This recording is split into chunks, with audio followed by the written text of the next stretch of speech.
واليوم سنتحدث عن شاحنة بيكا أب قوية وعملية جدا ستثير اهتمام الكثير منكم، وهي تويوتا ستاوت بيك أب 2026.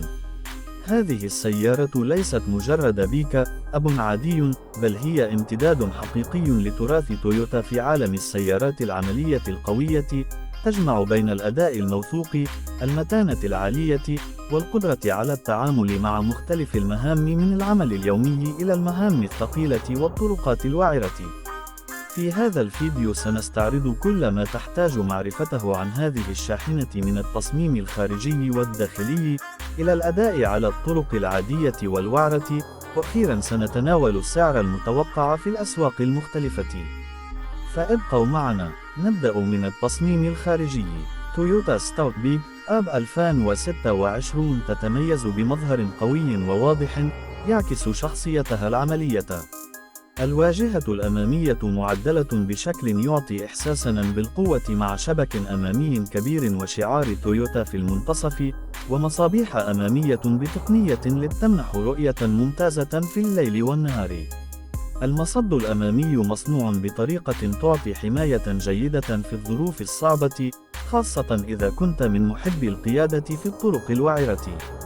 الجوانب تظهر خطوطا قوية ورفيعة تجعل السيارة تبدو أكبر ممن هي عليه فعلا، والعجلات الكبيرة تعطيها حضورا قويا على الطريق.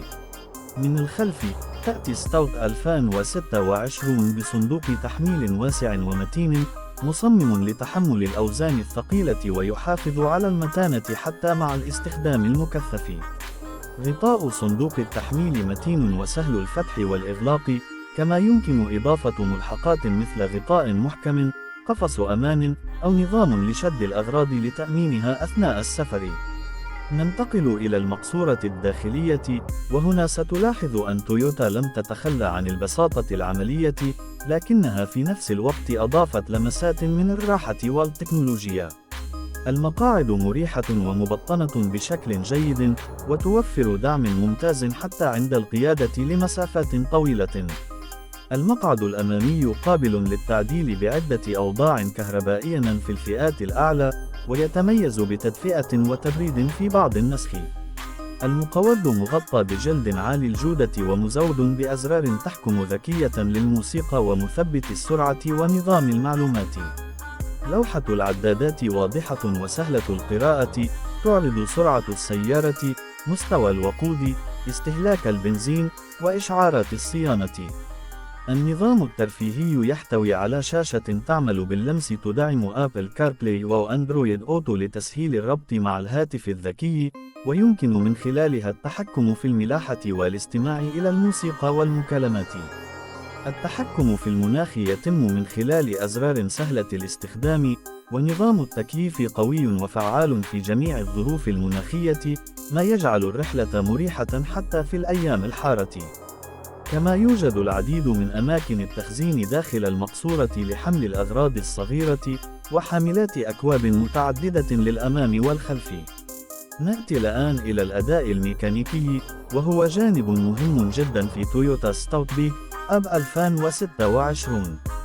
هذه الشاحنة عادة ما تكون مزودة بمحرك بنزين أو ديزل قوي يتراوح حجمه بين 2.4 إلى 3.0 لتر حسب السوق والمتطلبات المحلية.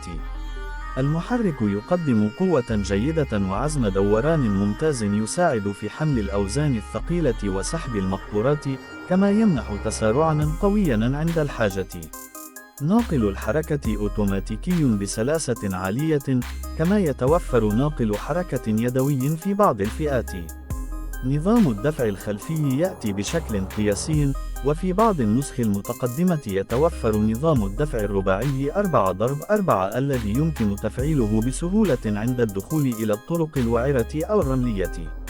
هذا النظام يعزز من ثبات السيارة على الأرض ويزيد من قدرتها على التحرك في الظروف الصعبة.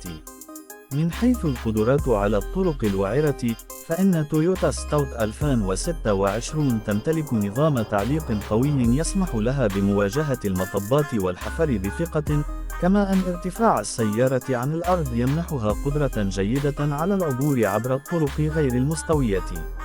نظام الثبات والتحكم الإلكتروني يساعد على الحفاظ على تماسك السيارة في المنعطفات وعلى الأسطح الزلقة. وعلى الطريق العادي، السيارة توفر قيادة مريحة ومستقرة، مع قدرة ممتازة على المناورة رغم حجمها، كما أن عزل الصوت في المقصورة جيد نسبياً، ما يجعل الرحلات الطويلة أقل إجهاداً للسائق والركاب. ننتقل الآن إلى موضوع يهم الكثيرين وهو السلامة والأمان. ستوت 2026 مجهزة بمجموعة أنظمة سلامة قياسية، مثل نظام الفرامل المانعة للانغلاق